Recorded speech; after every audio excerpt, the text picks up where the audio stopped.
j'espère que vous allez bien. Donc on se retrouve aujourd'hui le dimanche 19 janvier pour ma première vidéo de 2025 et donc tout d'abord j'aimerais vous souhaiter une très bonne année 2025. Je vous souhaite vraiment qu'elle soit extraordinaire, pleine de créativité, ça c'est ce qu'on peut souhaiter à toute personne créative, mais également que vos projets les plus fous puissent se réaliser et bien entendu je vous souhaite également une bonne santé parce que ça c'est essentiel, sans ça la vie est beaucoup plus compliquée et forcément les projets plus difficiles à réaliser. Donc voilà, je tenais d'abord à vous souhaiter une très bonne année 2025. Donc dans cette vidéo, je vais vous faire un petit bilan de mon année 2024, mais je vais également vous parler de mes projets pour 2025 et je vais également répondre aux questions qui m'ont été posées en FAQ, celles que j'ai lancées donc il n'y a pas très longtemps. Et donc c'est parti, on va tout de suite commencer par mon bilan de l'année 2024. Donc j'ai pris mon petit ordinateur à côté où je me suis noté certaines petites choses. Donc 2024, ça a été une année riche en collaboration puisque j'ai eu la chance de continuer à faire partie de la DT Comptoir du Scrap de Sokai. J'ai également intégré la DT Scrap Didi en fin d'année et j'ai également eu la chance du coup d'être invitée créative pour certaines marques et donc c'était juste des collaborations qui étaient extraordinaires. J'ai fait partie tout d'abord en début d'année des papiers de Pandore qui m'a proposé d'être hissée pour une de ses collections et je me suis éclatée, c'était juste trop bien. J'ai adoré la collection qui me correspondait parfaitement, j'ai adoré travailler cette marque, travailler avec les personnes de la marque et donc c'était juste super agréable et une très belle expérience.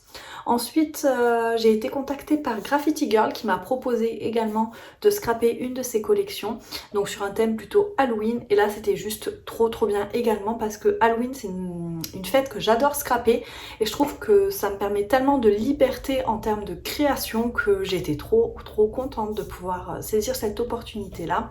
Et ça a été vraiment un super moment créatif également.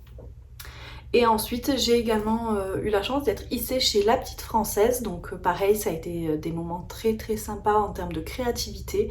Et donc ça m'a fait quand même une année créative bien remplie. J'ai eu l'opportunité également de faire certains tutos et certains... comment dire articles dans le Culture Scrapbooking cette année, donc c'était juste trop bien. Et en fait, tous ces petits éléments font que ça a été une année créative riche. Et c'était juste extra de pouvoir s'épanouir autant dans son loisir créatif. J'ai également eu une collaboration avec Silhouette. J'ai pas encore fini de faire tous les rendus que je dois faire pour la marque. J'ai fait mon premier mois et donc il me reste encore quelque chose à faire pour le mois 2 et pour le mois 3. Mais donc ça a été un cadeau de Noël, on va dire, parce qu'ils m'ont contacté en décembre avant l'heure et je m'y attendais pas du tout et donc je suis trop contente. Vous avez ici d'ailleurs le tapis électrostatique et juste là la silhouette. Donc voilà, ça a été une très belle surprise également. Et le tout cumulé, on peut dire que mon année 2024 a été riche en termes d'aventure scrap.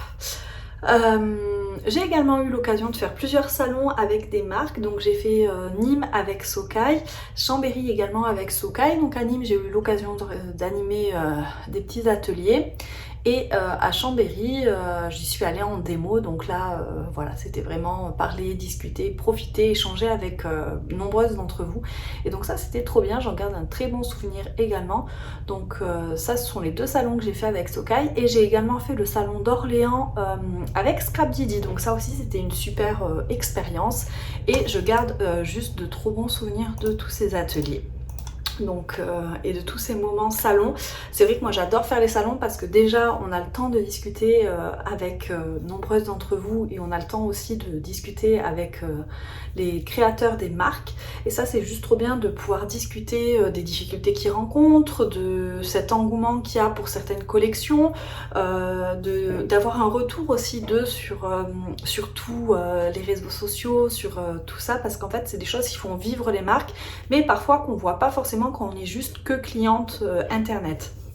Et donc ça je trouve ça trop bien, voir les créations aussi sur les stands c'est juste extra, et puis voir les copines, enfin moi je sais que voilà c'est quelque chose que j'aime beaucoup et bien entendu ça va se poursuivre en 2025 puisque je compte faire d'autres salons vu que j'adore ces ambiances là.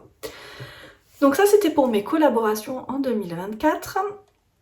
Et ensuite, 2024 a aussi été marqué par des difficultés personnelles à créer, puisque j'ai eu beaucoup de chamboulements dans ma vie personnelle. Vous savez que j'ai déménagé, donc en 2024 j'ai quand même fait 2 déménagements, du coup un premier de Toulouse à Clermont où je suis partie seule dans un premier temps, et un second ensuite quand mon conjoint m'a rejoint. Donc ça m'a quand même fait 2 déménagements en 2024, donc j'avais beaucoup d'affaires de scrap dans des cartons, j'avais pas tout mon matériel avec moi, et j'ai été soumise à des difficultés, je n'avais pas d'inspiration, ça a été très compliqué pour moi parfois de produire pour mes DT et mes collaborations. C'est quelque chose, j'en ai pas forcément parlé parce que je pense que voilà, quand on est en difficulté et qu'on a du mal, c'est quelque chose qu'on a aussi du mal à exprimer, mais ça a été difficile pour moi voilà, de créer, de me renouveler, j'avais parfois du manque d'inspiration, etc. Donc c'est vrai qu'il y a eu des passages à vide, des passages à vide qui ont été quand même assez marqués. Et que ce soit au niveau réseaux sociaux, j'étais moins présente, mais également au niveau d'été, etc., j'avais moins d'inspiration, moins d'envie, moins de productivité, et j'étais parfois en difficulté pour rendre ce que je devais rendre. Donc ça, c'est aussi quelque chose, je pense qu'il faut parfois parler, libérer la parole là-dessus, parce que souvent on se renferme, et en fait je pense qu'il y a des petits... En discuter avec des copines, avec tout ça, ça peut aider finalement à faire débloquer certaines difficultés, où les copines peuvent aussi te dire mais pourquoi tu ferais pas ça, t'aider, enfin ça peut nous aider. Et donc j'en ai pas du tout parlé sur les réseaux sociaux, j'en ai parlé à Sophie, avec qui je suis proche, j'en ai parlé avec Ali, etc. Des difficultés que j'avais à créer, donc voilà. Mais c'est vrai que j'ai fait moins de vidéos YouTube, j'ai fait moins tout ça déjà parce que j'étais pas installée forcément correctement pour pouvoir les faire, mais également parce que je n'avais pas d'inspiration.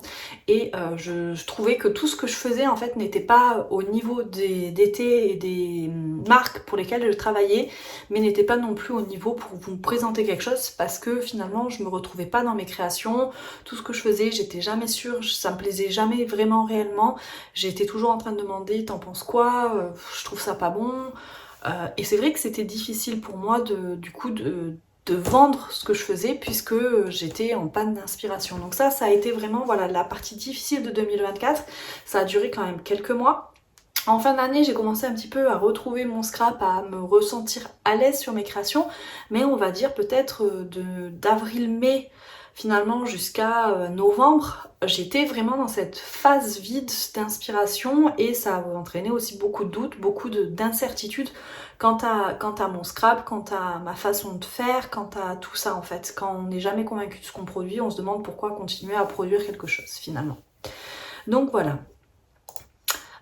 Ça explique aussi un petit peu mon absence sur YouTube pendant cette année, c'est que j'ai pas eu d'inspiration, j'ai pas eu d'idées pour vous faire des vidéos, j'ai pas eu envie de vous reprendre, j'étais mal installée, beaucoup de matériel en carton, donc en fait parfois aussi j'étais bloquée, j'avais des idées, mais le fait de ne pas avoir mon matériel avec moi m'a bloquée dans ma créativité, parce que je ne pouvais pas réaliser ce qui me trottait dans la tête, et donc c'est frustrant, et cette frustration aussi entraîne, voilà, c'est tout un engrenage en fait, hein. Donc voilà. Et ensuite, j'ai eu des petits déconvenus également l'année dernière en termes de scrap. J'ai eu des projets qui ont été repris, et les filles qui ont complètement copié en fait, parce qu'il y a des choses, quand on prend les 2 photos de la même créa, on se dit ouais mais bon, t'es pas cité quoi. Donc ça aussi c'est difficile parfois, surtout quand on est dans une phase où on est un peu bas en créativité, etc. De voir nos créations reprises ailleurs sans être citées, etc. C'est quelque chose qui est pas forcément évident à digérer, et à se dire c'est pas grave, on passe au-dessus. D'habitude ça me passe un peu au-dessus et je m'en fiche un peu, mais comme cette année j'étais pas forcément dans un bon mood, ça m'a plus affecté qu'en temps normal. Donc voilà pour un petit peu mes difficultés. Après honnêtement maintenant je suis passée au-dessus et c'est pas très grave, mais sur le coup ça m'a beaucoup affecté, et dans ces cas là on se dit mais en fait si c'est pour qu'on reprenne mes tutos à 100%, qu'on me cite pas, ça fait quand même chier parce que j'y passe beaucoup de temps. Donc voilà, ça a été aussi un petit peu difficile.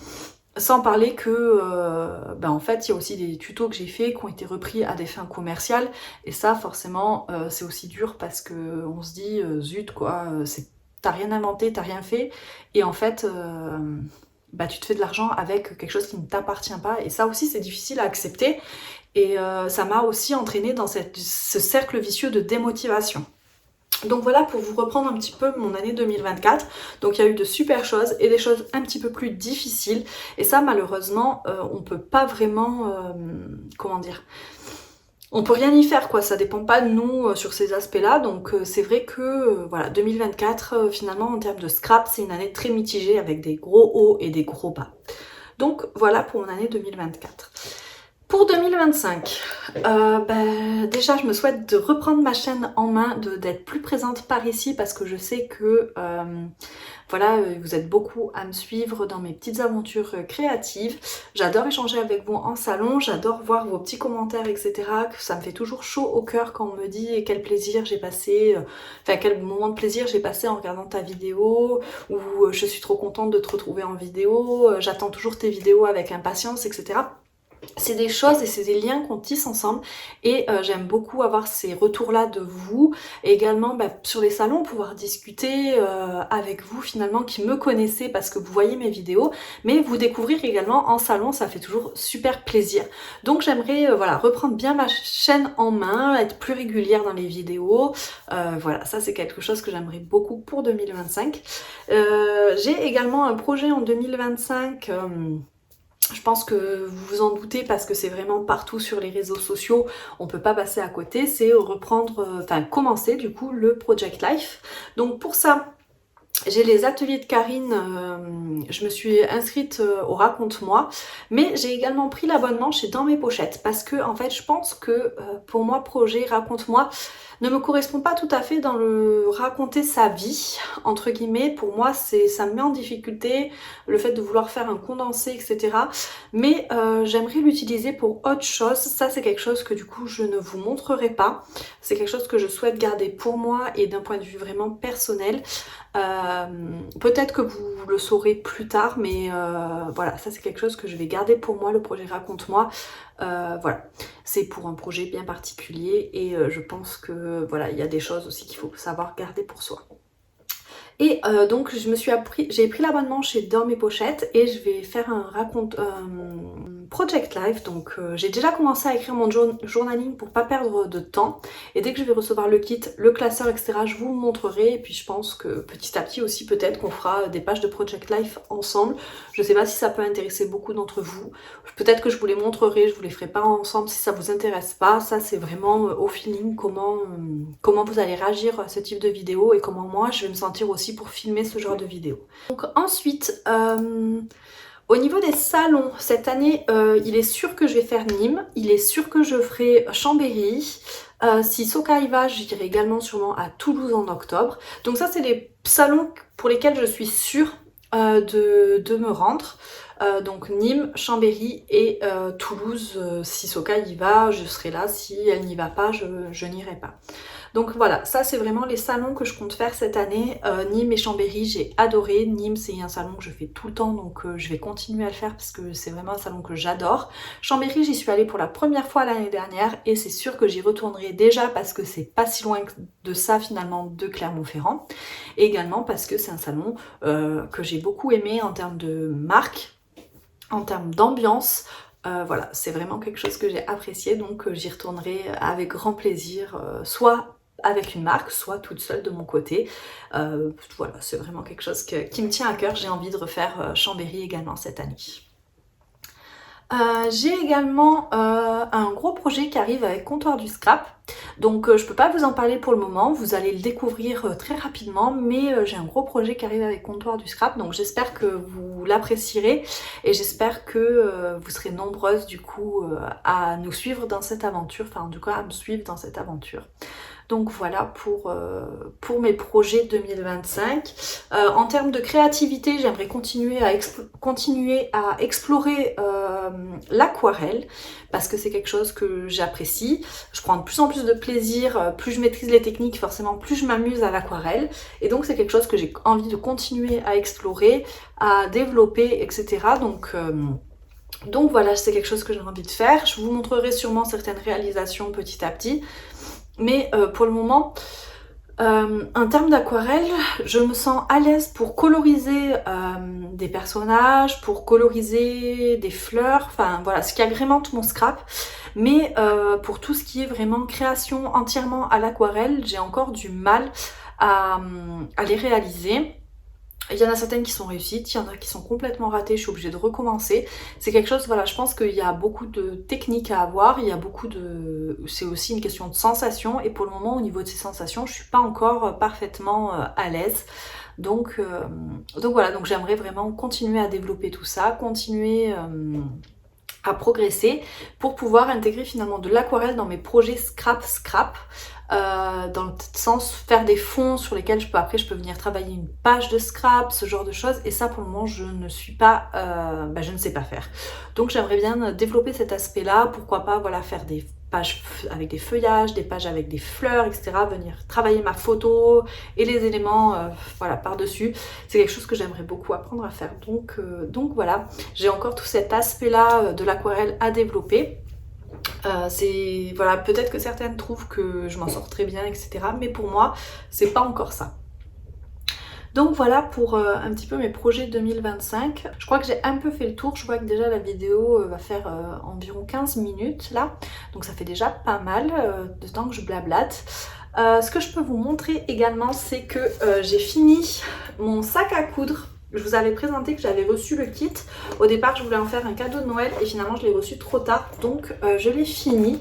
Je suis trop contente du résultat. Je trouve que je m'en suis très bien sortie. Je suis vraiment contente du résultat.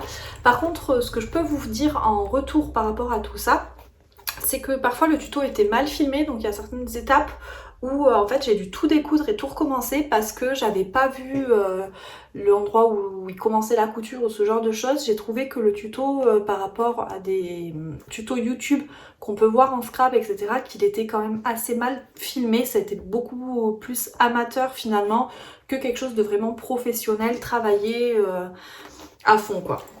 Mais par contre, c'est très facile à faire. J'ai été agréablement surprise avec la facilité avec laquelle je l'ai fait et je suis trop contente du résultat. Donc voilà, je dirais que je vous le recommande si vous voulez une activité sympa à faire. Par contre, attention avec le site que j'ai utilisé, je vous mettrai quand même en lien si vous voulez. Mais c'est expédié depuis la Chine et ça, j'avais pas l'information, donc j'ai attendu un mois. J'ai cru que c'était une arnaque. Et deuxièmement, parfois le tuto est pas forcément super bien filmé. Mais ça après, peut-être qu'ils l'amélioreront, je sais pas. Donc voilà, mais ça je suis trop contente de l'avoir fini pendant mes vacances. Et donc maintenant on va passer à la réponse à la FAQ. Donc c'est parti, tout de suite je regarde sur mon ordi, j'allume les questions. Donc je vous reprends, c'est parti. Du coup, en question. J'ai pas du tout trié, je me suis dit que je ferai au fur et à mesure comme ça vient, ça fera quelque chose de beaucoup plus naturel et beaucoup plus dynamique et authentique. Donc au niveau des questions, j'ai eu coucou, très bonne idée, donc la vidéo FAQ.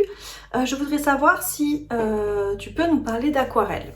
Le matériel, les techniques, comment débuter et des tutos si possible pour toi bien entendu. Et ensuite elle m'a dit j'aime tellement ce que tu fais que je suis très curieuse, donc déjà c'est adorable comme message. C'est ce genre de commentaire en fait qui me motive à continuer ma chaîne YouTube et qui me motive à continuer à partager avec vous, parce que quand on a ce genre de retour, on se dit que notre travail plaît et c'est juste trop chouette d'avoir ce retour là. Donc déjà merci pour ton gentil commentaire. Et je pense que j'ai un petit peu commencé à répondre en fait finalement dans mon blabla 2025. Donc je pourrais éventuellement vous en parler un petit peu. Après c'est pas encore quelque chose que je maîtrise à 100%, donc je voudrais pas que voilà, ce que je vais dire soit mal interprété, parce que je peux me tromper et ça c'est important de savoir. Je sais, voilà, c'est quelque chose que je ne maîtrise pas encore à 100%. Après au niveau matériel, je peux vous dire ce que j'utilise, je peux vous faire des retours un petit peu, etc. Il n'y a pas de souci. Il y a du matériel avec lequel on est plus à l'aise que d'autres. Après il y a aussi beaucoup de ressentis parfois. Il y a des personnes qui vont adorer un papier, d'autres qui vont le détester. Donc c'est vrai que ça après c'est vraiment quelque chose aussi qu'il faut qu'on teste, qu'il faut tester personnellement. Pareil pour les pinceaux. Ce que je peux te dire là pour le moment, si vous voulez commencer un petit peu, pour les pinceaux j'utilise, voilà, moi c'est depuis que je les ai découverts, en fait j'utilise quasiment que des Koum, donc ça a un certain investissement au départ. Par contre c'est ceux que je préfère, j'en ai testé plein, j'ai testé J'ai les Black Velvet, donc pareil que j'avais investi, ça coûte un bras. J'ai testé des Raphaël, j'ai testé des Da Vinci. J'ai quand même pas mal de petites choses que j'ai essayé petit à petit. Et ceux que je préfère, ceux avec lesquels je suis le plus à l'aise, c'est les Koum. Donc là, depuis que j'ai acheté ces Koum-là, en fait, je n'utilise plus que ça quasiment. J'ai juste un pinceau à la vie qui vient compléter celui que j'utilise souvent pour travailler mes fonds, justement. Voilà, un pinceau Raphaël. J'avais regardé une vidéo qui conseillait la taille numéro 2. Donc voilà, mais j'utilise principalement les pinceaux Koum, c'est ceux que je préfère. Par contre, voilà, ça a un coût à l'achat, c'est pas donné, je vous le dis. Et ensuite, des tutos, bah, je pense que c'est comme tout. Les tutos, je pourrais petit à petit, quand je me sentirai plus à l'aise, vous en faire un petit peu plus. Mais voilà, je pense que pour faire des vidéos, quand même, il faut être à l'aise avec ce qu'on fait. Et pour vous expliquer au mieux aussi. Après, moi, je regarde beaucoup les chaînes de YouTube pour apprendre justement l'aquarelle. Marlène Arts, Annelise... Pink Lola, c'est même Ludo, AMB Créa, c'est des chaînes que je regarde beaucoup parce que je regarde comment ils font, je regarde leurs techniques, j'écoute leurs conseils aussi avec la gestion de l'eau, tout ça, donc c'est des chaînes que je vous recommande grandement, je pense qu'on est nombreuses à les suivre, hein, on va pas se mentir, mais voilà, je pense qu'elles parlent bien mieux que moi de l'aquarelle pour le moment et elles ont des bien meilleures explications, ça c'est sûr. Donc voilà pour l'aquarelle, mais petit à petit peut-être qu'on y viendra. Ensuite, alors j'ai eu un petit message également. Coucou, dans vos vidéos, ferez-vous des pages? C'est tellement rare maintenant d'en voir. Du coup, alors oui, je vais en faire. Là, je suis en train de monter un tuto page. Après, c'est vrai que pour moi, je trouve que les pages finalement, je sais pas comment l'expliquer, mais en ayant juste une photo, je pense qu'on peut réussir à reproduire une page. C'est quelque chose, moi c'est quelque chose que je ne regarde pas forcément sur YouTube, les tutos pages. Je sais pas si ça peut intéresser beaucoup de personnes, dites-le moi également. Je suis en train d'en faire un montage, hein, voilà, j'en ai filmé une, je suis en train de faire le montage. Mais voilà, quand je vois les pages, par exemple, ici je vous montre celle-ci, c'est une de mes dernières réalisations. Avec la photo, je pense qu'on peut réussir à reproduire finalement dans le même style une page. Il n'y a pas... Sur cette page-là, j'ai pas non plus énormément de technique. Vous voyez, j'ai tamponné en fond, je suis venue placer ma photo et ensuite c'est de la décoration. En fait, je suis venue placer les différents éléments. Donc pour ce genre de page, j'ai l'impression que les tutos, c'est pas forcément le plus utile, on va dire. Après, si vous êtes nombreuses à vouloir des tutos, etc., que je filme quand je fais mes pages, ben, n'hésitez pas à me le dire. Je pourrais en faire éventuellement avec grand plaisir. Voilà. Mais c'est vrai que comme c'est quelque chose que je ne regarde pas forcément, je me suis dit, est-ce que finalement ça intéresse quelqu'un ? Donc voilà pour les tutos pages, donc dites-moi si ça vous intéresse, je pourrais filmer, prendre en vidéo quand je fais mes pages avec grand plaisir. Si voilà, ça peut intéresser plus de personnes, n'hésitez pas. Alors ensuite, coucou, sur Instagram je t'ai posé une question, mais j'en ai oublié une. Ben c'est pas grave, tu l'as reposée sur YouTube. Donc, est-ce que tu viendras au salon Ose Créer à Chambéry cette année? Donc oui, normalement je vais venir. C'est un salon que j'ai envie de faire, donc normalement je vais venir, sauf imprévu, voilà, où vraiment je ne pourrai pas venir. Si je suis disponible et que je peux me rendre à Chambéry, je viendrai, ça c'est sûr. Donc voilà, donc, normalement on devrait se croiser là-bas. Donc coucou, vas-tu continuer à participer à des salons et notamment celui de Toulouse? J'espère que ta nouvelle vie t'apporte plein de bonheur. Donc oui, on est très heureux là où on est, on a commencé à prendre nos marques, etc. Donc ça c'est juste trop bien. C'est juste pas le sud-ouest, mais on est très content, la région est super, on a fait plein de choses super sympas. Bon là avec le froid, les randos, etc. c'est un petit peu moins ça, mais on est super content, on profite et on a gagné en qualité de vie, ça c'est sûr. Donc on est très content de notre nouvelle région, de notre terre d'accueil, on va dire, et on s'y voit rester quelques années en effet. Donc ben oui, je vais continuer à participer au salon, j'en ai parlé un petit peu plus tôt, mais donc cette année je prévois Nîmes, Chambéry et Toulouse. Si tout se passe bien, je ferai ces 3 salons, c'est sûr, et peut-être d'autres, qui sait, voilà, ça dépendra aussi des opportunités. C'est vrai que se rendre sur les salons c'est un coût, donc je peux pas tous les faire, ça c'est sûr.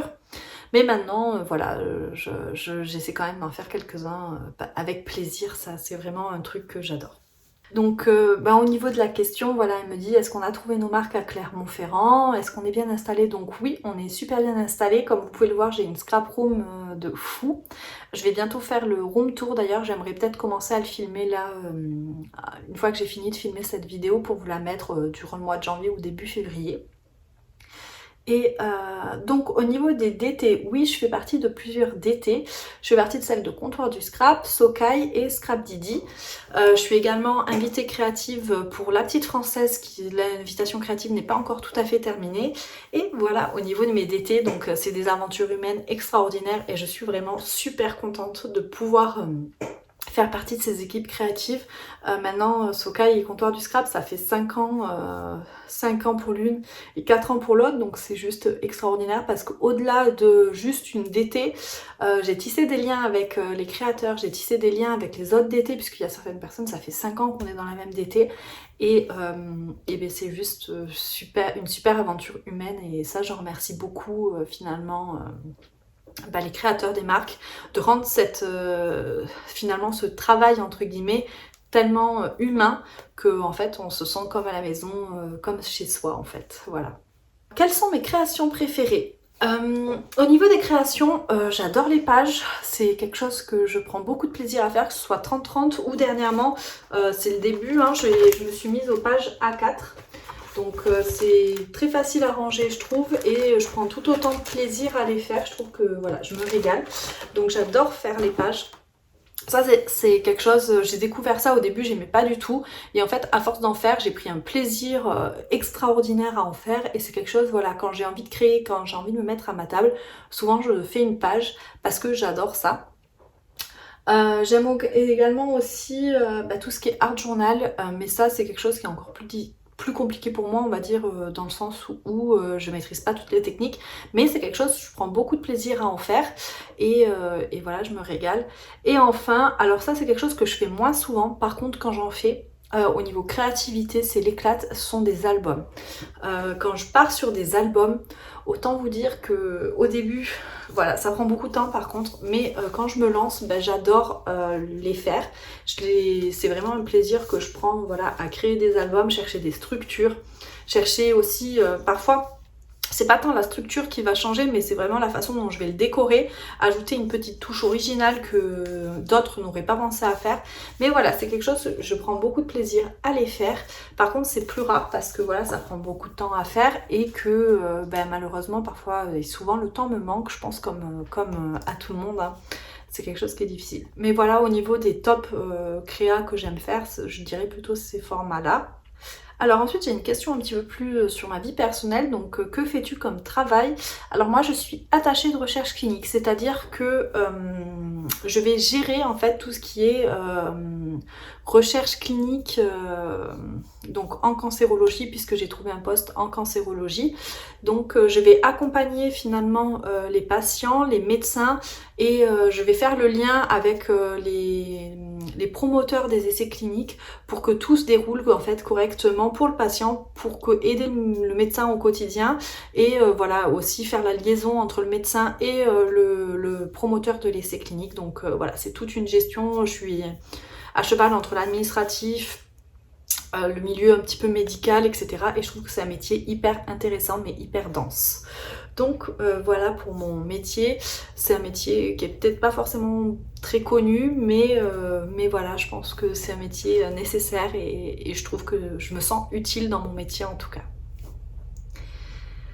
Et donc comment je me sens dans ma nouvelle ville d'adoption? Très bien, voilà, on prend nos marques, petit à petit on découvre aussi des endroits où on aime bien aller, où on découvre beaucoup de choses en fait au final, puisqu'on connaissait pas du tout, mais on s'y sent très très bien, et on se voit bien rester quelques années ici, donc affaire à suivre pour la suite, mais en tout cas on apprécie le calme, on apprécie la nature, on apprécie tout ça, chose que finalement on n'avait pas au quotidien sur Toulouse, mais là quand on va faire les balades avec Nalou, tout de suite on est en pleine nature et ça c'est juste super agréable. Ensuite, donc là c'était les petites questions qu'on va poser sur YouTube et maintenant on va passer aux questions qu'on va poser sur Instagram. Il y a certaines questions auxquelles je ne répondrai pas parce que c'est quelque chose j'estime un peu très privé et donc je préfère pas répondre à ces questions-là. Je suis désolée pour ça qu'ils les ont posées, mais il y en a certaines voilà, qui sont vraiment de nature très privée et je pense qu'il faut aussi préserver un petit peu son jardin secret. Donc depuis tes débuts en scrap, quelle est ta créa qui te rend le plus fière? Ou ta créa préférée? Alors je pense que c'est l'album bébé que j'ai réalisé l'année dernière pour une de mes amies d'enfance en fait. C'est vraiment cet album-là que j'ai préféré. Enfin, je suis le plus fière et je pense que en fait dans cet album là on voit vraiment mon style de scrap, on voit, j'essaierai de vous mettre une petite photo mais si jamais vous avez les tutos également sur YouTube, on voit ce que ça me ressemble et je trouve super beau le rendu final, j'en suis super fière. Donc je pense que si je devais choisir une seule créa, après il y a beaucoup d'autres créas dont je suis très fière, mais je pense que c'est celui-ci dont je suis le plus fière. Donc le projet scrap que je veux réussir à faire en 2025, tout simplement me lancer dans le Project Life et m'y tenir. Ça c'est quelque chose que j'aimerais beaucoup faire, donc voilà, mais je suis sûre que là, en ayant pris un abonnement, en ayant accès à ce groupe privé que propose Perrine, et avec cette envie-là, je pense que ça va être chouette. J'ai également pris le planeur de chez Comptoir du Scrap, je ne l'ai pas encore reçu, parce que je me dis que ça peut être sympa pour d'autres aspects, voilà, faire quelque chose un petit peu plus écrit, un petit peu plus rédigé, où tu peux mettre tes petites pensées, tes petites choses comme ça et tout, donc j'ai également pris ça. Cette année, j'aimerais bien documenter vraiment mon année en fait. Parce que jusqu'à présent je faisais des pages, je faisais des albums, etc. Mais finalement sur mes choses, il n'y avait pas de lien pareil dans mon raconte-moi. Je le trouve un peu décousu. C'est-à-dire que je trouve qu'il n'y a pas de lien, il n'y a pas de... J'ai raconté un moment, puis j'ai raconté un autre moment, et en fait l'ensemble, ça fait des moments différents. Si j'avais fait des pages, en fait ça serait revenu au même, quoi, que je mettais dans un album comme ça. Je trouve, voilà, j'ai envie d'avoir du lien, j'ai envie d'avoir quelque chose comme ça dans mon scrap cette année. Donc c'est un projet qui me tient à cœur et j'espère pouvoir m'y tenir. Quel est le projet que j'ai préféré faire en 2024? Honnêtement, l'album bébé, hein. Voilà, ça a été mon plus gros projet et j'ai adoré le réaliser. Donc voilà, on revient à cet album-là. Après, il y a d'autres albums que j'ai beaucoup aimé réaliser, hein. Celui-ci, également, j'ai adoré le réaliser et j'en suis très fière également. Donc je dirais que c'est plutôt des gros projets que j'ai adoré réaliser. Mais voilà, pour faire des albums comme ça, faut avoir les photos, faut avoir l'idée, faut avoir tout ça. C'est vrai que souvent j'ai des photos prises par-ci par-là, mais j'ai pas de quoi faire un album complet aussi. Donc ça aussi, ça joue sur mon scrap finalement. Quand on a besoin de beaucoup de photos pour faire un album, hein, parce qu'on va pas se contenter de 2 photos prises à la va-vite. Voilà, en fait ça, j'ai pas forcément le matériel pour pouvoir le faire. Donc c'est vrai que ça explique aussi pourquoi je fais peu d'albums. C'est que parfois j'ai tout simplement pas le matériel en termes de photos pour pouvoir le réaliser. Encore une autre question, la plus belle réalisation en scrap, donc j'ai répondu. Donc voilà, on a fait le tour au niveau des questions que j'ai eues en FAQ. Je tiens vraiment à vous remercier d'avoir posé ces questions-là parce que ça m'a fait très plaisir aussi de voir les interrogations que vous aviez par rapport à mon scrap, par rapport à mes envies, par rapport aussi à ma vie. Voilà. Donc il y a juste 2-3 questions vraiment très perso auxquelles je ne répondrai pas. Mais sinon, j'espère avoir répondu à vos questions. Et puis moi, je vous retrouve très vite pour une nouvelle vidéo. Et je vous fais plein de gros bisous. Et je vous dis du coup encore une bonne année 2025.